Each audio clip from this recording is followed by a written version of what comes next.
Hey guys, my name is Sabir Bhatti. A very warm welcome to another episode of the Sabir Bhatti Show, the place where I interview interesting people with interesting perspectives. My guest today is Dinneen Viggiano. That's spelled Dinnen. Viggiano, spelled Viggiano. Following a significant period of suffering from debilitating back pain, including degenerative disc disease, herniations, fractures, modic changes, and scoliosis, Dinneen Viggiano found herself not satisfied with recovery solutions being offered by the traditional back pain industry. Dinneen took on a more holistic approach, combining nutrition and body movement, amongst other things, in her attempt towards recovery, and says that she is now very much active and pain-free. Today, through her Retrain Back Pain program, Dinneen aims to educate others on back pain recovery methods. You can follow Dinneen Viggiano's work on her Instagram page using the handle at Retrain Back Pain and her website, which is retrainbackpain.com. I will also include all of Dinneen Viggiano's other social media links in both the YouTube and audio podcast episode descriptions, including a short free video workshop which Dinneen has put together, which provides you with guidance of what to do if you are experiencing back pain flare-up. So let's get this show on the road and welcome our special guest. Hello, Dinneen Viggiano. Hi, Sabir. I'm really happy to be here. Thanks for having me on. Thank you so much for taking the time to be on the show today. I really appreciate it. This is actually a subject that really excites me because I've been through something very personal in relation to back pain, which I'm sure we can discuss a bit later on. But I'd like to start by actually rolling back the years because prior to venturing into what you do today, you worked on Wall Street for around 10 years, I believe. So what I wanted to ask was, what are your memories from the corporate world? Oh, it was a lot of fun, actually. It was sort of the heyday of the 90s in at Wall Street in New York City, and I was traveling internationally. And so, my big memories were a lot of sitting, right? As it pertains to my work now, is a lot of sitting. Um, And I thought it was really exciting. The work that I was doing required that I had several screens in front of me and I worked on one of those big trading floors. And I thought it was really just thrilling to be in contact with that kind of news flow and information about so many different sectors and industries.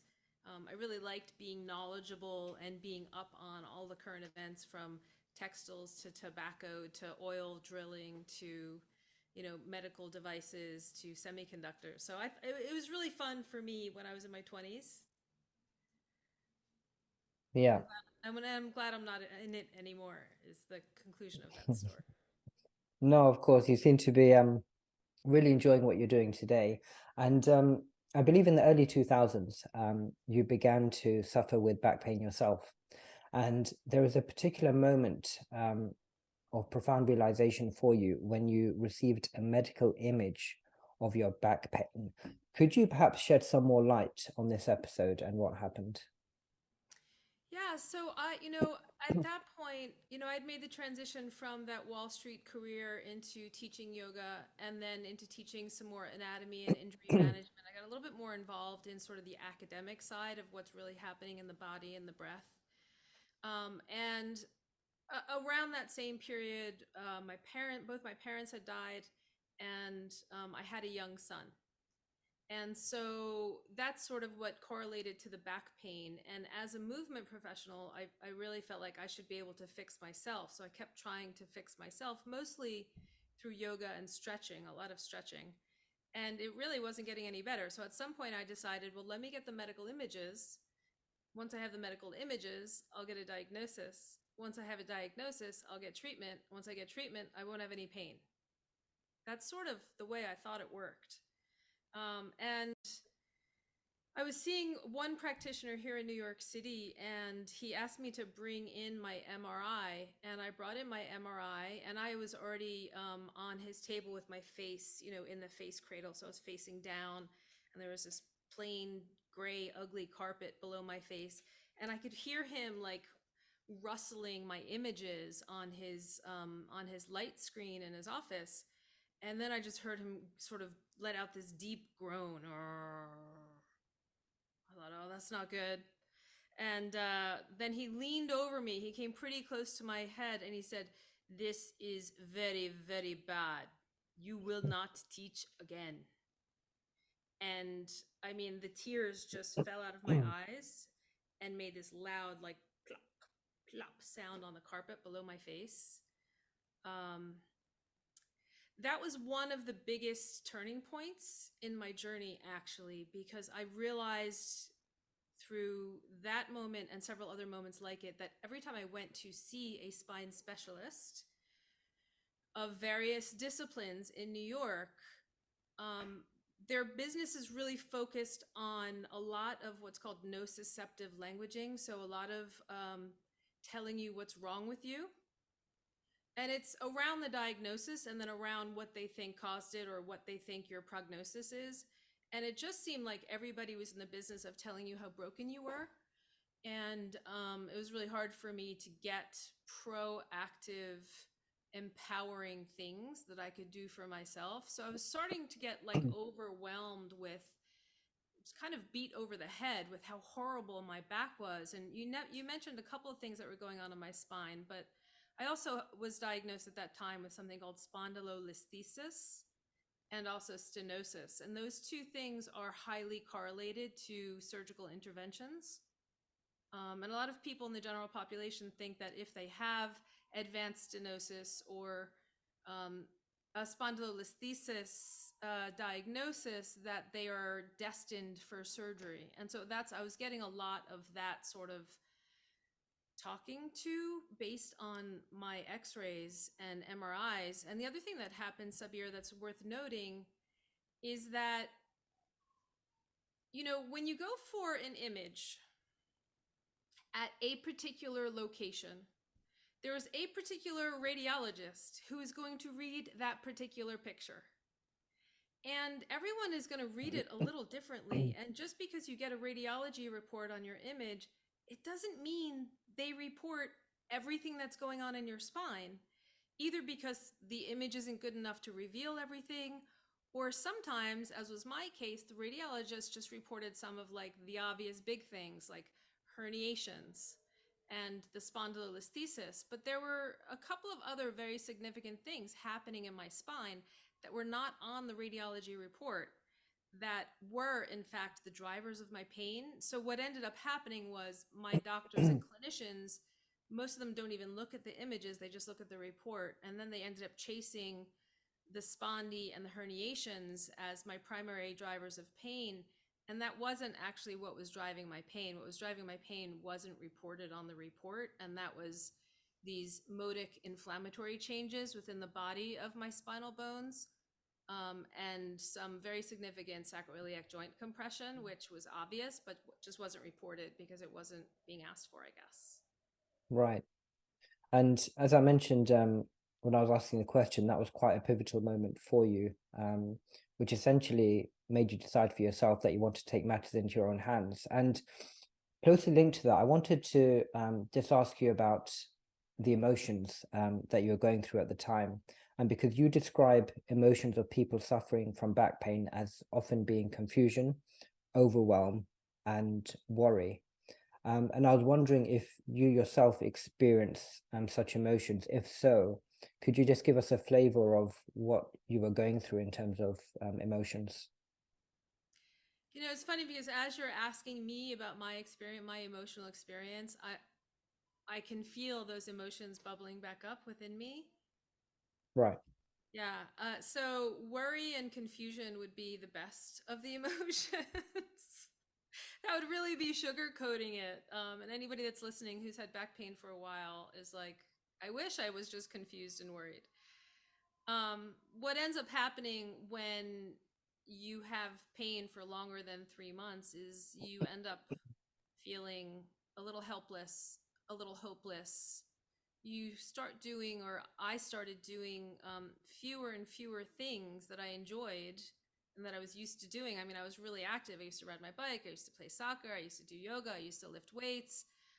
I used to go snowboarding. I had a small kid. I used to pick him up and play with him. There were a million things that I was sort of drawing away from because I didn't know what was causing my pain. I didn't want to make it worse. I was afraid to move. It seemed like everything was making my back upset. And so, in addition to the confusion and worry, there's anger. There's a lot of guilt about what did I do? What am I doing wrong? Why can't I figure this out? Fear. Oh my goodness, so much fear.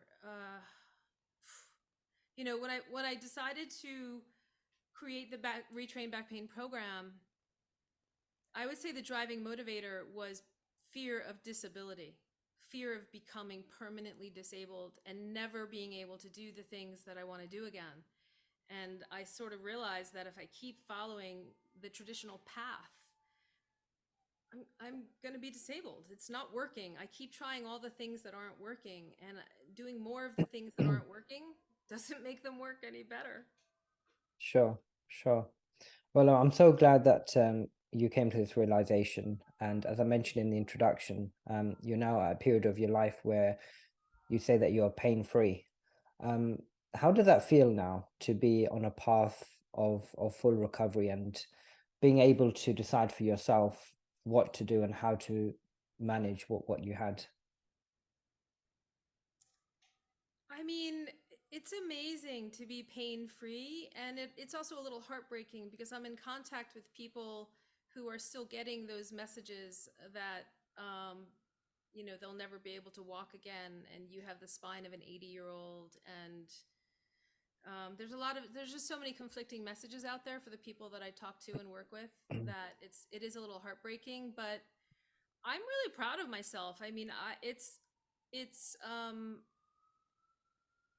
I feel like I'm sitting on a little pot of gold, like I've figured out what works and I just want to share it with everyone because the reason I have no pain is because I do the work that I teach other people and it works. It's a constant ongoing uh, plan of maintenance, but it works.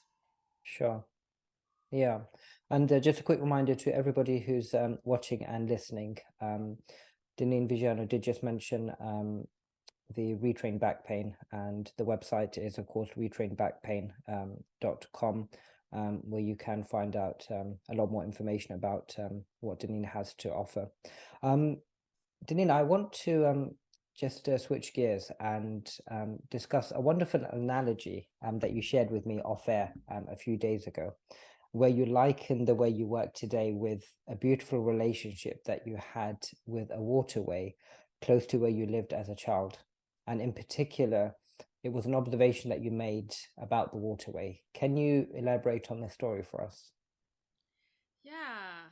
So when I was little, when I was, 6 to I guess 10 years old, the home that we lived in was right against some woods. And so every day after school, I couldn't wait to get home from school. I'd put on my play clothes and I'd run out into the woods and play in the woods. And one of the things that I was most engaged by when I went out into the woods was we had this little creek that would run through the woods back there. And in the spring, after all the dead leaves were on the creek, and the water might have been a little low or a little high, it doesn't really matter, but you could tell that there's places in the creek that weren't flowing well. And I would go back in the creek and I'd find a long stick and I'd flip out all the dead leaves and move some rocks and restore the flow of the creek in my backyard.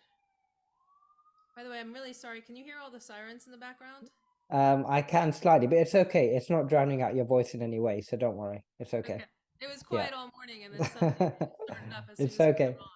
No Uh, worries. yeah, so that's sort of like it's sort of very analogous to the work that I'm doing now, which is that I help people restore flow. And part of that is just like grabbing a stick and moving the leaves and the rocks. I mean, it's kind of an easy solution. But if nobody goes back there and does it, then the creek's going to dry up, it's going to stagnate, and it's just going to stop flowing. Um, And our life is very much like that, right? So there's lots of things that are happening when we're in pain that are damming up the flow, that are sort of impeding our healing. And one of the first things I do with my Retrain Back Pain clients is a practice called removing aggravants. And it's like removing leaves from the creek. It's finding out what are those things that we're doing on a daily basis that are just recreating or cultivating the pain triggers, and how can we remove those aggravants so that our body has more capacity and more ability to heal. Sure.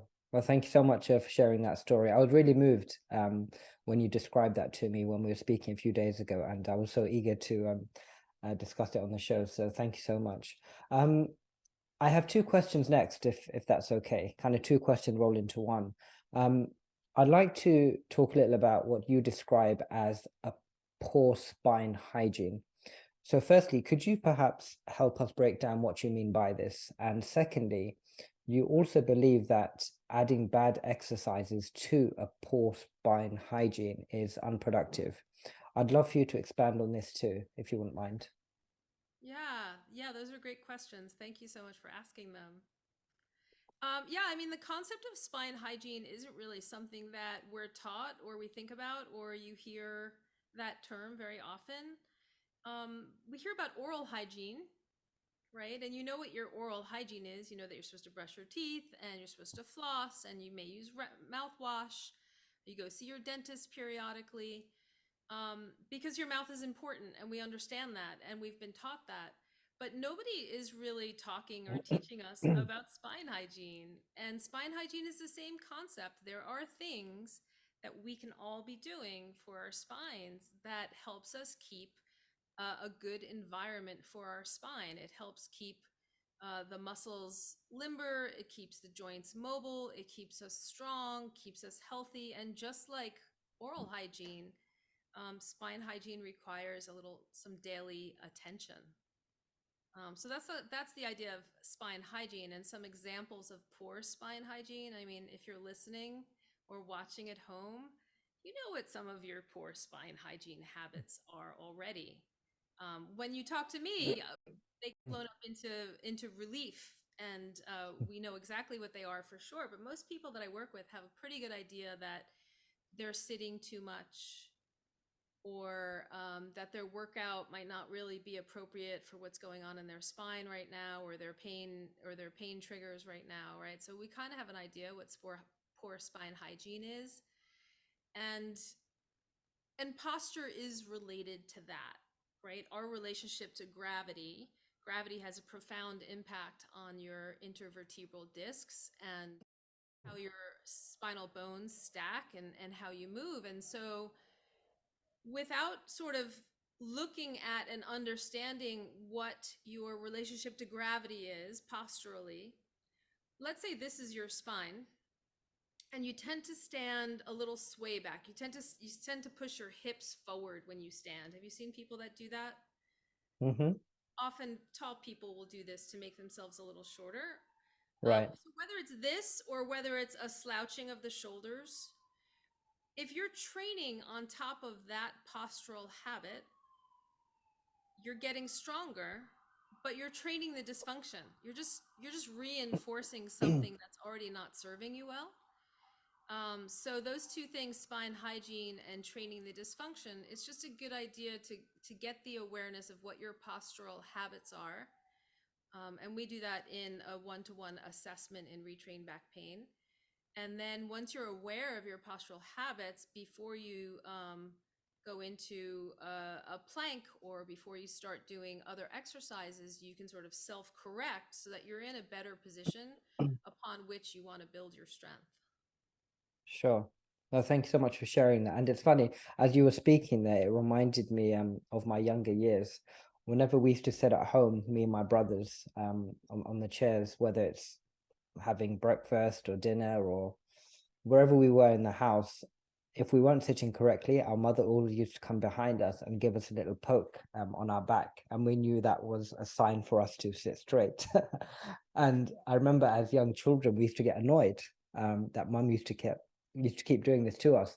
But it was only later on when we started realizing the importance of sitting straight, and as you said, why it's important. It's only now that we appreciate things that our mother used to do for us in that regard. So it makes absolutely complete sense. And as you were talking, I was also thinking of my own daily habits. You were speaking a little about people sitting on chairs for the whole day, and I tend to sit exactly where I am for the majority of the day. But I find if in a day I'm not actively going out and walking or having a workout in the gym, I do start feeling little niggles in the body. And that's not just in the back, but also sometimes my knee. I have a bad right knee. And I find even daily exercise, even for a short period, goes a very long way in in avoiding these little niggles. So these daily walks, exercises, is that something that's, I guess, incorporated in the work that you teach within Retrain Back Pain? Yeah, there's a bunch of things in there that I just want to comment on. Mm. I love that story about your mom. Thank you for sharing. No B, worries.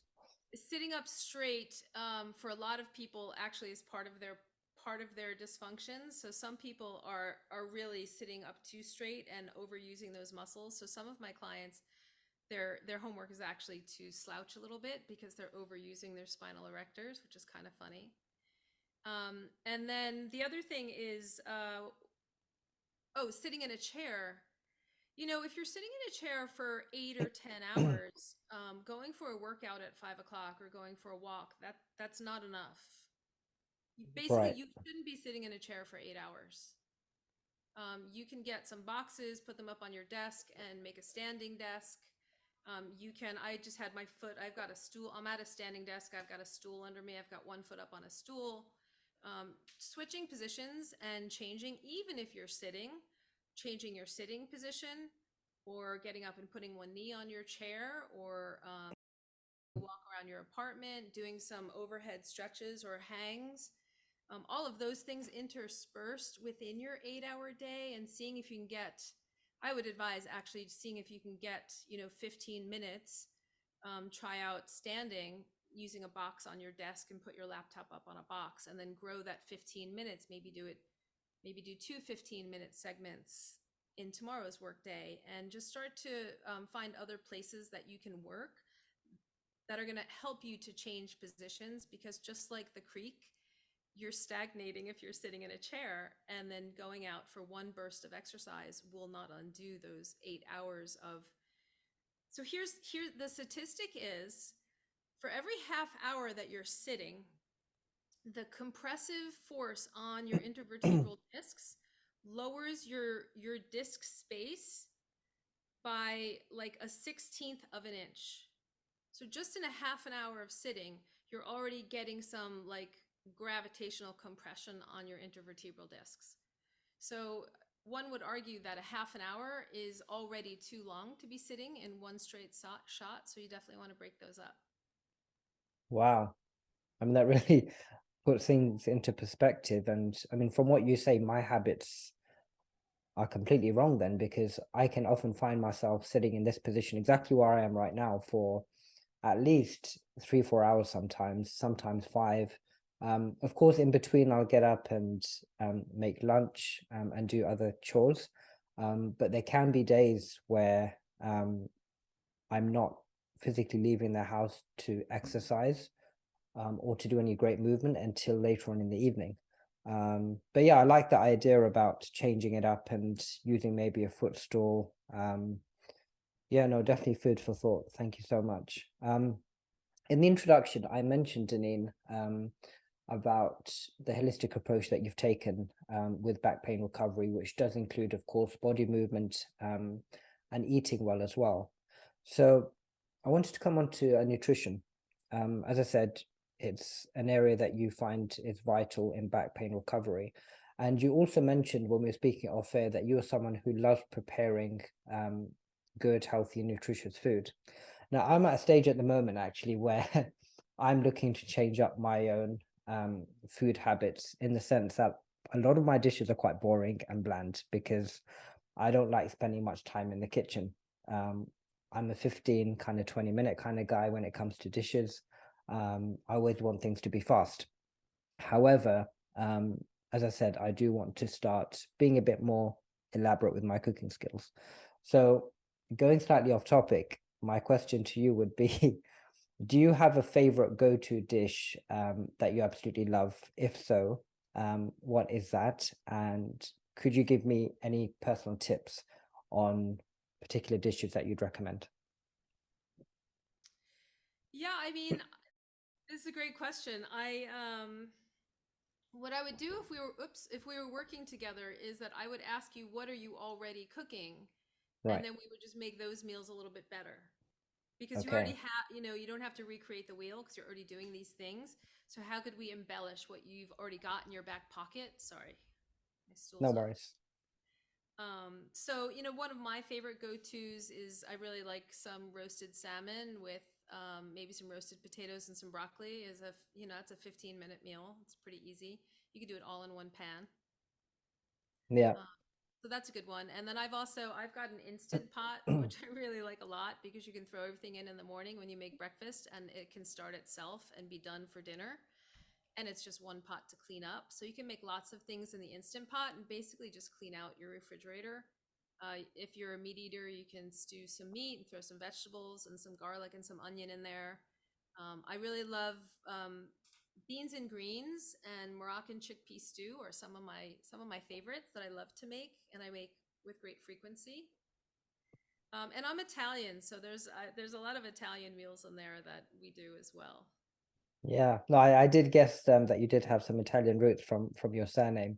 But no, thank you for sharing it. And yeah, I do need to kind of up my game because I'm actually getting quite bored with the food that I'm eating, and I tend to eat pretty much the same food week in, week out. I have like two or three dishes that I just mix between.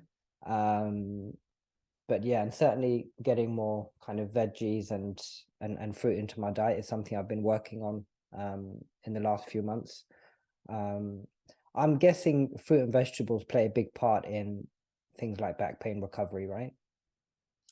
Yeah, I mean, just to rewind a little bit, I Yeah, just want to sure. say for people that are watching that the Retrain Back Pain program, it's not just nutrition and movement. It's actually a whole multidisciplinary approach that involves learning about um, how pain operates in your body and mindset and stress reduction and um, breathing and therapeutic rollouts. And I pull from a ton of different modalities to create this nice holistic interdisciplinary program, and nutrition is a part of it because I happen to be a nutrition counselor.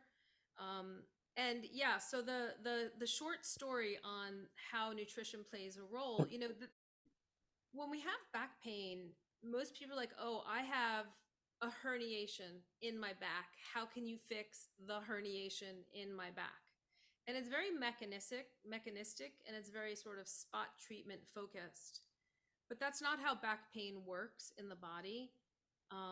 And so my approach is really very functional, very integrated, very whole person solutions that are not only going to help you deal better with, for example, the herniation, but it's also going to help you move better and understand your body better and gain a whole bunch of knowledge so that you're not going to develop all kinds of other things in your back. It's just sort of like acquiring compounded diagnoses from continued bad habits. And, one of the big problems, Sabir, is lack of information. We just don't have enough information to be educated consumers. So that's a huge part of the work that I'm doing is educating and changing people's perspective on how we approach back pain.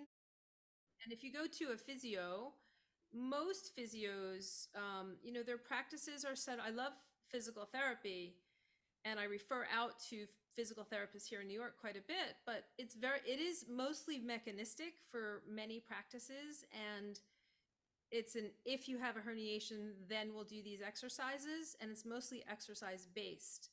And what's missing is um, posture and breathing and stress relief and inflammation management and ongoing education and ongoing support. Once your insurance pays for your 14 visits, and you can't come to physical therapy anymore, you're like, you're on your own. You're going to go back to doing CrossFit or playing tennis or doing the things that you do, and you've been cut off from the only help that you maybe were getting was from your physical therapist. When insurance doesn't pay for that anymore, that help goes away, and you're sort of like maybe not any more educated, and maybe you weren't doing the activities you want to return to in physical therapy. You were just doing the physical therapy exercises. So in that respect, a lot of people aren't thinking about their back pain like, oh, those 3 pints I'm going to have at the pub and that lamb roast on Sunday, with French fries, like they're not thinking that may have an effect on their pain or how long it sticks around or their experience of pain. But in as few words as possible, because I know that was kind of long-winded, pain responds to everything. It responds to stress in your life. It responds to sympathetic tone, right? So if you have a ton of cortisol and you're always in fight or flight, you'll be experiencing more pain more frequently, and it'll stick around a lot longer. And similarly, nutrition has the same effect in that nutrition can either be excitatory or it can be calming and healing. So your nutrition is either going to exacerbate inflammation and impede your immune system's ability to heal your body, or your nutrition is going to be able to help those systems work to help you heal and to help you reduce inflammation and reduce pain and manage stress and rest, relaxation, good nutrition, good exercise, good mental hygiene also is also important. So yeah, there's a ton of things we can do nutrition wise, and yeah, fruits and vegetables are definitely very helpful for reducing inflammation and speeding your immune system's natural abilities to heal. But you also need a decent amount of protein. Protein is really sort of like it's like the omnibus that helps your body. It helps your systems be able to um, move inflammatory proteins through your lymphatic system and get rid of some of the bad stuff. And you also need protein to heal muscles and to heal soft tissues. Right. So fruits and vegetables are important because most of my client base is women. Um, Majority of the women I'm working with are not eating enough protein, and that's just gonna harm your healing trajectory. And then the other big thing that I can offer your viewers, like if you're like, oh, well, what do I do? What's something I can do right now that's going to help me? Sugar. Right. Sugar is probably the worst thing that you are maybe eating. Maybe it's not sugar. Maybe it's if you're eating a lot of carbs, those are turning to sugar. Or if you're drinking a lot of alcohol, that's also turning to sugar. And that's one thing I think we can all, myself included, we can all do a better job of consuming less sugar. Yeah. And that'll actually not only back pain, but that'll actually slow the whole aging process in your body, essentially. Right. Yeah. Well, thank you for sharing that. And as you were speaking, I had flashbacks from a few years ago because I experienced a bit of back pain myself. I believe it was in 2015. So at the beginning of that year, I started going to the gym and working out, and it was the first time that I had properly started lifting weights in my life. And as most people do in the gym, and as I did, the stronger you feel, the more inclined you are to increase the weights that you're lifting. And as I started doing that, I found in my kind of fourth or fifth month, I started experiencing severe back pain after workouts, to the extent where even if I was standing up in the kitchen, for example, washing the dishes, I had to stop after 2 or 3 minutes because the pain in my top area of my back was so excruciating that I just had to stop and sit down and take a rest. And I ignored it for the first few weeks, thinking it would just go away, but it actually got worse and worse, to the point where I had to go to the doctor, who then referred me to my physio. And while the physio's exercises were okay, I remember he never really went in depth as you have today when describing the ins and outs of back pains and possible remedies. Um, so my next question is a slightly selfish one. Right now, I'm still going to the gym, but I'm very reluctant to increase the weights that I'm lifting in the gym. I'm still lifting weights, but I'm not doing so to the extent of what I did back in 2015 because I always have in the back of my mind, I don't want to experience the pain that I did because it was so excruciating. If you had a client with a similar experience to myself, what would be your advice to them in terms of still maintaining exercise, but being cautious about how far they push themselves in the gym, for example? This is such a great question. I'm so glad. I know there's going to be like thousands of people who watch this video who are like, "Oh, Yeah. oh, me too, me too." So I'm really glad you brought it up. My first question would be, do you know what you were doing, which lifts you were doing in the gym that contributed to that condition, if you had to suspect one or two? Yeah. I think it was probably the back exercises and maybe some of the shoulder ones. Certainly the ones, and I'm not very good with names of exercises. I just know how they carried out. So if this makes sense, so imagine you're at the gym and you've got the bench, you've got one knee on the bench, kind of looking down this way. Hmm. Uh, I don't know how well I'm explaining this. Apologies. And then you've got the weight in your right hand, which you lift from the bottom up like this. A And row. I was doing Like this a on row. either side. Hmm. Um, so that was one of the exercises. The other one was a shoulder exercise where I'd be sitting down, and they're just doing the shoulder press, but I think I push myself too much in terms of the weight. And I think back now, I was lifting ridiculously stupid weights, even for the shoulders, to the point actually where on one of the workout days, I actually felt something kind of pop around this area. Um, and that was a sign for me that I was going too hard. And the other back exercises were just, for example, the lat pull down. But again, I think just going a bit too heavy. And I do actually think, and I may be wrong, you could perhaps correct me, but I do feel that there are certain body types that can only really lift up to a certain weight. Because we're all built differently. Um, but myself, like probably many other people in the gym, we always think that the stronger we get, the more we can lift, and there's kind of no limit. But I think there always comes a point, perhaps, where the body can only take so much. But yeah, I mean, just coming back to the examples that I gave, does that make sense? Yeah, so a couple of thoughts on the subject matter. One, it sounds like it was more of a upper back shoulder issue than sort of lower back area. Yeah, it was definitely upper back. Yeah, Yeah. So a couple of things. In broad brushstrokes, when you go to the gym, the number one mistake I think most people make is increasing their weight too quickly. And yeah, so it's your muscles respond really well to, especially if you haven't been working out a ton or you're just restarting. I like to advise building up endurance and repetitions at a steady weight for a while before increasing your weight. Or if you're going to increase your weight, you're just going to do like a 1 to 3 weight max. You're not going to do like 8 or 10 at a higher weight. Do you see what I'm saying? right. Yeah, So it's good to sort of warm up.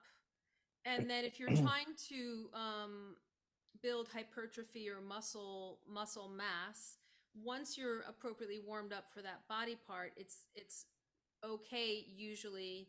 Like let's say you're doing a chest press, you would do some shoulder mobility work, some upper back mobility work, and then you do some chest presses at a pretty low, really easy weight. And then after you're kind of warmed up, you can pick up like, oh, I bet I can do, like 85 pounds on these dumbbells.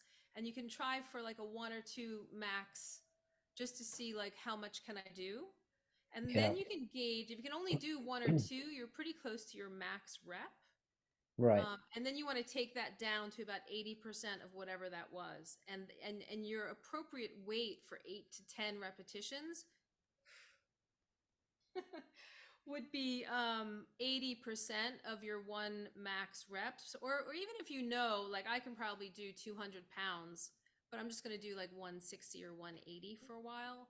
That's a Right. better way to go about it, actually. And one of the things I do with my clients is, especially if they're in the gym, is, I'll have them videotape themselves with their gym workout and we'll go over the whole thing. And, easy things like the bent over row, most people are doing a bent over row with form that is really, it's just not necessary stress on their back.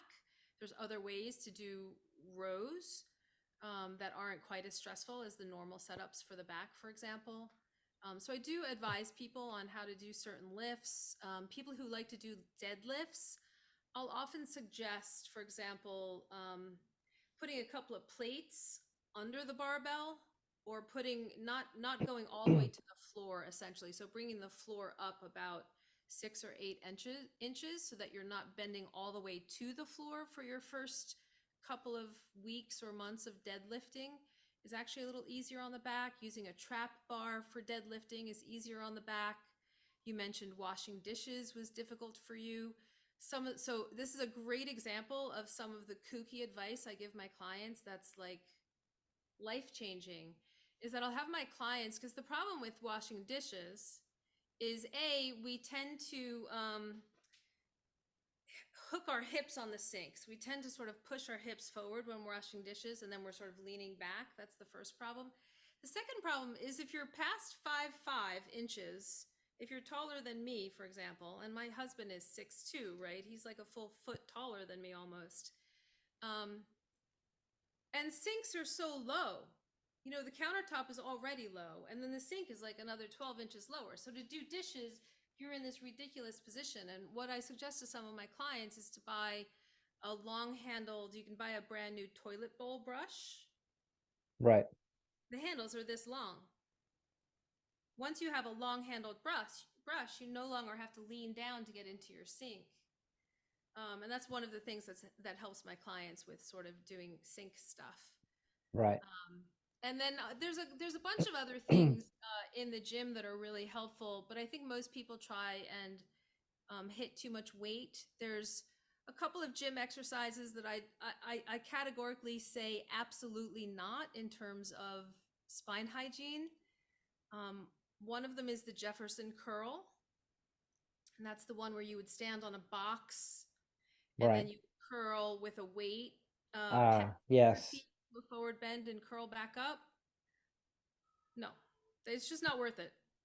Yeah. It's people that say that is safe for you and they justify why they're doing it really don't understand the ligamentous difference on the back and front of the spine and how that puts your spine at Mm, risk. interesting. Another one that I also don't agree on is a lot of people do reverse hypers incorrectly, and that's the one where there's like a cushion and your hips are on the cushion, your feet are down here, and your back is bending and you're coming up like this. Yeah. Yeah. So sort of a back bend over a cushion Yeah. horse. Right. And most people are not, the cushion's not in the right place, and most people are coming up way too much. Mm, So that one's really not super helpful. You know what I do yeah. love? You know what I love for the back that most people aren't doing and most PTs aren't prescribing? Hanging. Interesting. It doesn't even have to be full body weight. But just, even if you've got a bar or you go to a playground and you've got the monkey bars and you reach your arms up and you just drop your knees a little bit, so you're creating a little bit of traction from the shoulders through the spine to your hips. Hanging, it's amazing for the spine. Mm. Well, that's really interesting. And as you were speaking, I was just thinking of how underappreciative we are of our backs. And often we, certainly for me, I take my back for granted, right? You get up in the morning, you do your day to day. Oh, the back would always be fine. I can walk, I can do this, I can do that. But the moment something goes wrong, that's when it can really be debilitating. And yeah, I think you've just inspired me as well, to be a lot more conscious and careful of care with my back. And there are certainly a lot of things that I can do to improve, as we were speaking earlier, to get a better spine hygiene. Yeah, just improving my day to day really, in terms of, like we said earlier, where I'm sitting, my day to day movement. So no, I really appreciate everything that you've shared today. Before we end, I had one very last question, if you don't mind. I just wanted to quickly touch on joys of day-to-day living, because you've seen firsthand how back pain can often come in the way of this with the clients that you work with. From your experience, are there any suggestions that you can share in this regard of how we can start living with more joy if we're going through things like back pain? Oh my goodness, I love this question so much. Um, we completely lose our joy when we're in pain. I mean, joy just goes right down the drain when we're consumed with how we're moving every minute of every day, and becoming more isolated because we're doing less things, and we get kind of angry, and our personality changes in a big way. And it's not only hard for us as the patients, but it's hard for everyone around us. It's hard for your kids and your coworkers and your partner. So yeah, joy. I call it the joy muscle. Joy is actually a part of the retrain back pain practice. And one of the first things I teach my clients is to stop focusing on all the things you can't do. Like, I can't run anymore. I can't go snowboarding. I can't roller skate. Focusing on the things you can't do is not really helpful for your mind or your energy or anything really. So I really encourage people to focus on all the things you can do. If you went for a walk to the mailbox and back and didn't have pain, let's celebrate that. If you were able to get on your bike and ride around the block, but you haven't been on your bike in 6 months, that's a big win. So I'm all about celebrating the wins. And, I say that joy is a muscle and it has to be trained. And just a little personal story, if I may. Of course.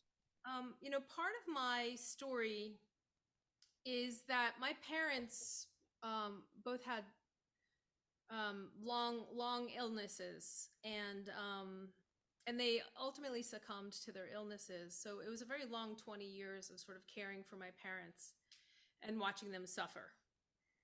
And in that time period, I became a bit guilty about joy. Like, I didn't really feel like there was people I loved were suffering, and I didn't feel like I had a right to be joyful. And over 20 years, I mean, if you're like not practicing joy for 20 years, or when it shows up, you like shoo it away because you feel guilty. It's sort of like survivor guilt, you know? You lose the ability to attract joy, to experience joy, to cultivate it, to stay with it, and to really feel it.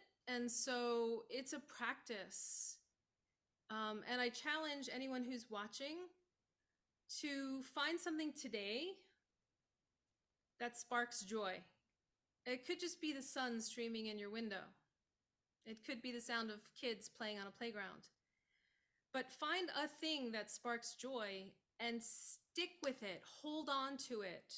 See how long you can experience that sensory, auditory feeling of joy, and really just internalize it and bathe in it for as long as you possibly can. And notice if your mind wants you to like move it away and shove it away and move on, because that's all sort of symptomatic of being joy averse. So that's a really beautiful question, Sabir. I'm so glad you asked that, and I hope that response was appropriate and challenging and a fun exercise for us all to do today. Mhm. No, no, absolutely. And thank you for that beautiful answer. It was a fabulous way to end the show. And Dinneen, I really appreciate your time. I know you lead a busy life helping many people with their back pain issues. So from the bottom of my heart, thank you so much for taking the time today. I really enjoyed this conversation. I really enjoyed it as well. Thanks so much, Sabir. No worries at all. For everybody who's watching and listening, just a quick reminder of how to spell Dinneen's name if you want to search for her online. It's Dinneen, and the surname Viggiano. That's Dinneen Viggiano. You can find her on Instagram using the handle at Retrain Back Pain, and the website again, which is retrainbackpain.com.